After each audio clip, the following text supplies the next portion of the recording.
All right, coach. Tough game here. But the team show a lot of guts and fight to grind out these 3 points. Assess the team over the two halves. I think that way the tour in Europe really taught them a lot. You know, the grit, the guts, the fight, the glory.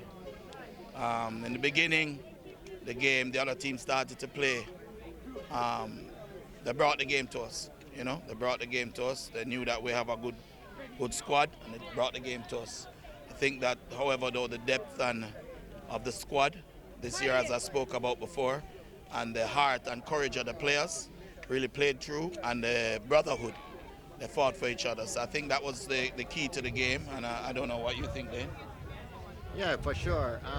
In the second half, our level of fitness also took over the game, took control of the game. So we did a lot better in the second half in keeping possession and moving the ball around. We had a couple more chances that probably we should have put away. Game was a little closer than it probably should have been at this point. Yeah. Plus my Ragnar Lothbrook hairstyle, you know, we came for war. So we were prepared as a unit. Disappointed in the team after scoring and conceding a goal so early, so quickly?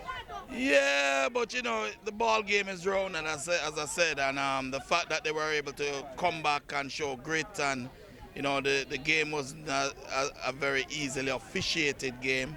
A lot of calls going against them. I think that they came back well and fought well. I'm very proud of them.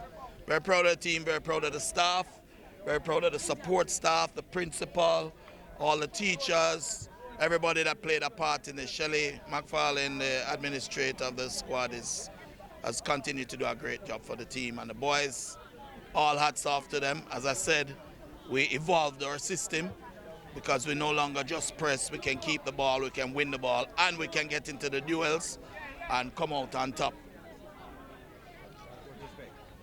Thanks, everybody.